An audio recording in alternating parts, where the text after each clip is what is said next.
ஓட்டுநர் ஓர்குளம் சமூக வலைத்தளத்தை கண்டுகளித்து கொண்டிருக்கும் அனைத்து தொழிலாளர் சகோதர சகோதரிகளுக்கும் வணக்கம்.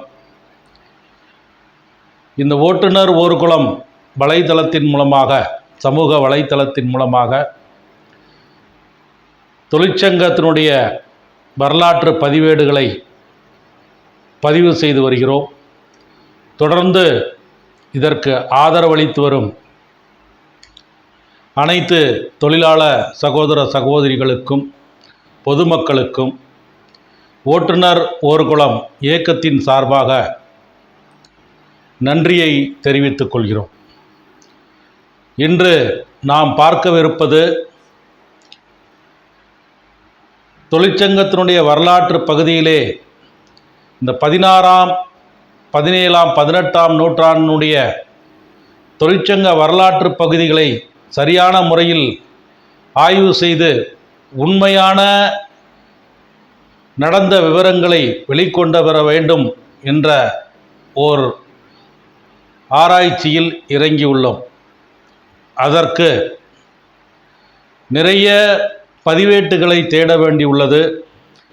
அந்த பதிவேட்டுகளில் இருக்கக்கூடிய விஷயங்கள், அதாவது அதில் சொல்லப்பட்டிருக்கக்கூடிய இந்த வரலாற்று உண்மைகள் சரிதானா என்பதையும் அலசி ஆராய வேண்டியிருக்கிறது. அதற்கு கொஞ்சம் காலதாமதம் ஏற்படும் என்பதால் நாம் 18ஆம் நூற்றாண்டுக்கு பிறகு, காரல் மார்க்ஸ் அவர்களுடைய வருகைக்கு பிறகு நடைபெற்ற தொழிலாளர் புரட்சியையும் தொழிற்சங்க வரலாற்றையும் எடுத்துக்கொண்டு ஜெர்மனியைச் சேர்ந்த காரல் மார்க்ஸ், ட்ராட்ஸ்கி, லெனின், சே குவாரா, புரட்சியாளர் ஸ்டாலின், பிடல் காஸ்ட்ரோ, மாவோ, இது போன்ற கம்யூனிச தலைவர்களுடைய வரலாற்றை தொடர்ந்து அவரவர் வாழ்க்கையில் என்ன நடந்தது, அவர்கள் வந்ததுக்கப்புறம் இந்த கம்யூனிசம் எப்படி எழுச்சி பெற்றது என்பதையும் தொடர்ந்து நாம் பார்க்கவிருக்கிறோம். இதுவெல்லாம் ஜெர்மனி, அமெரிக்கா, சோவியத் யூனியன், சீனா போன்ற நாடுகளில் நடைபெற்ற ஒரு கம்யூனிச இயக்கத்தினுடைய வரலாற்று சரித்திரம். அந்த வரலாற்று சரித்திரத்தை பார்க்கும்போது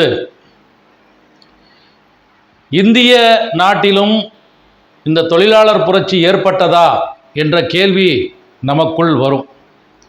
உண்மைதான், இந்திய அரசியல் வரலாற்றிலும் இந்தியாவிலும் தொழிலாளர் புரட்சி ஏற்பட்டதுதான்.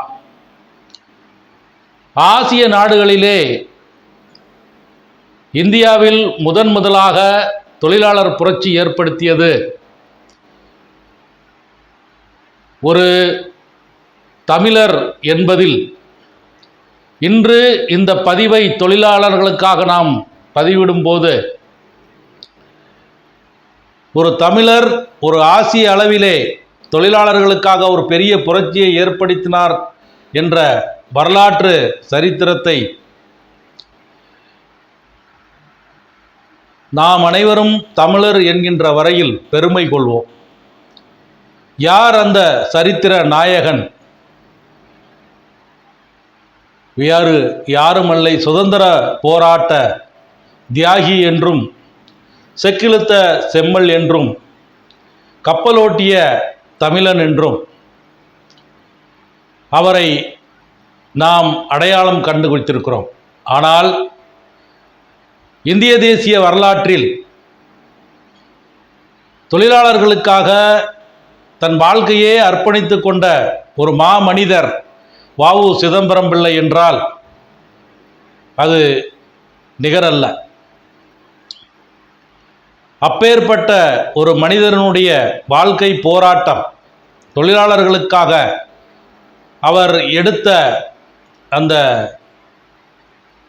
தொழிலாளர்களுக்காக ஏற்படுத்திய போராட்டங்கள், அவரும் அவரோடு இணைந்து சுப்பிரமணிய சிவா அவர்களும் நடத்திய அந்த போராட்டம், தொழிலாளர்களுக்காக நடந்த போராட்டங்கள், போராட்டத்தில் வெற்றி கிடைத்ததா என்பது முக்கியமல்ல. ஆனால் ஆசியாவிலேயே ஒரு பெரிய தொழிலாளர் புரட்சியை ஏற்படுத்தி ஆசிய அளவில் அதை பேசுபொருளாக்கிய பெருமை வ.உ. சிதம்பரம் பிள்ளை அவர்களுக்கு உண்டு.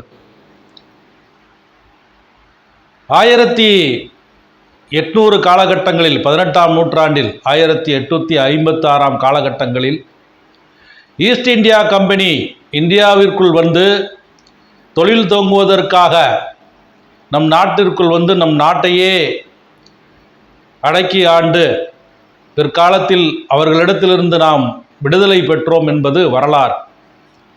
அந்த காலகட்டங்களிலே தமிழகத்தினுடைய தென்பகுதிகளிலே பஞ்சு நூற்பாலைகளை பஞ்சை வைத்து நூல் தயாரித்து அதை ஏற்றுமதி செய்வது என்ற முடிவுக்கு அவர்கள் வந்தனர். பிரிட்டிஷ் ஏகாதிபத்திய அரசு இந்தியாவினுடைய வளங்களில் பருத்தி எந்த அளவிற்கு வளமாக இருந்தது என்பது வரலாறு. அந்த பருத்தியை கொண்டு நூலாக தயாரித்து அந்த நூலை ஏற்றுமதி செய்வது, நூலை ஆடையாக தயாரித்து ஏற்றுமதி செய்வது, இந்த வேலைகளெல்லாம் செய்வதற்கு இந்திய தொழிலாளர்களை பயன்படுத்துவது என்ற முடிவுக்கு வந்து 1856 காலகட்டங்களில் திருநெல்வேலி மாவட்டம் பாபநாசம், திருநெல்வேலி மாவட்டத்தில் ஓடக்கூடிய தாமிரபரணி ஆற்றில் இருந்து நீரில் இருந்து மின்சாரம் தயாரித்து அந்த மின்சாரத்தை கொண்டு நூற்பாலைகளை உருவாக்கலாம் என்று முடிவெடுத்து திருநெல்வேலி பாபநாசம் அருகில் விக்கிரமசிங்கபுரத்தில் திருநெல்வேலி மில்ஸ் பிரைவேட் லிமிடெட் என்ற ஒரு நூற்பாலையை ஆங்கிலேய ஏகாதிபத்தியத்தினுடைய ஆட்சியாளர்களில் ஒருவரான பிராங்க்லின் ஹார்வே அவர்கள் இந்த நூற்பாலையை முதலில் துவங்கினார்கள். தொடர்ந்து தென் மாவட்டங்களில் திருநெல்வேலி, தூத்துக்குடி, தற்போது தூத்துக்குடி, அந்த காலகட்டத்தில் திருநெல்வேலி ஒரே மாவட்டமாகத்தான் இருந்தது. தூத்துக்குடியை உள்ளடக்கிய திருநெல்வேலி மாவட்டம், திருநெல்வேலி மாவட்டம் அருகில் இருக்கக்கூடிய விருதுநகர் மாவட்டம், மதுரை மாவட்டம், இந்த தென்பகுதிகளிலே பஞ்சு நூற்பாலைகளை உருவாக்கி கிட்டத்தட்ட 1903ஆம் ஆண்டுக்குள் ஒரு 200-220 நூற்பாலைகளை உருவாக்கி அந்த நூற்பாலைகளிலே இந்திய தொழிலாளர்களை பணிக்கமர்த்தி அவர்களை அடிமையாக்கி வேலைப்பளுவை அவர்கள் மீது அதிகமாக சுமத்தி ஓய்வில்லாமல் உழைக்க வைத்து அதன் மூலம் கிடைக்கப்பெறுகின்ற அந்த பயனை ஆங்கிலேய ஏகாதிபத்திய அரசு பயன்பெற்றது. அந்த பயனை அவர்கள் அடைந்தார்கள். இந்த காலகட்டத்திலே தூத்துக்குடியில் இந்த நூற்பாலையில் உண்டான கோரல் மில், அந்த தொழிற்சாலையிலும் இதே நிலைமைதான். கிட்டத்தட்ட தொழிலாளர்களுடைய உழைப்பை உரிந்து கொண்டு ஊதியத்தையும் சரியாக கொடுக்காமல், அவர்களுக்கு ஊதியம் வழங்காமல் கோரல் மில் தொழிலாளர்களை அடிமைப்படுத்த அந்நிய ஏகாதிபத்திய ஆட்சியாளர்கள் முடிவு செய்து மிகவும் கொடுமைக்கு உள்ளாக்கினார்கள். அந்த தொழிலாளர்களுக்காக குரல் கொடுப்பதற்கு ஒரு சிறந்த தலைவர் யாரும் இல்லாத காரணத்தினால் தொழிலாளர்களும் தங்களுடைய வாழ்க்கையை நடத்துவதற்காக வேறு வழி இல்லாமல் ஒரு நாளைக்கு 16 மணி நேரம் 17 மணி நேரம் வேலை செய்ய வேண்டிய கட்டாயம் ஏற்பட்டது. அன்றைய காலகட்டத்தில் வழக்கறிஞராக பணியை தொடர்ந்த வ.உ. சிதம்பரம் பிள்ளை அவர்கள் இந்த நூற்பாலை தொழிலாளர்களுடைய வேதனையை கேட்டு அவர்களுக்காக போராட தனது வாழ்க்கையை அர்ப்பணித்து கொண்டார். அந்த கோரல் மில் தொழிலாளர்களை அழைத்து,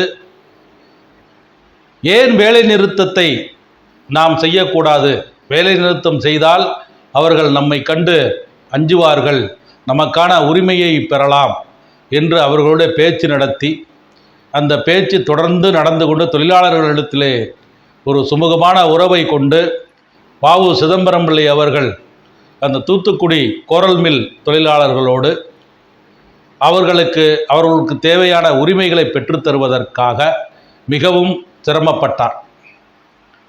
தன்னுடைய வழக்கறிஞர் தொழிலில் கிடைக்கின்ற பணத்தை தனக்கு கிடைக்கின்ற வருமானத்தை கொண்டு அந்த வருமானத்தையும் இந்த தொழிலாளர்களுக்காக செலவு செய்து, பின்பு தொடர்ந்து இந்த போராட்டம் நடந்து கொண்டிருக்கும் போது வ.உ.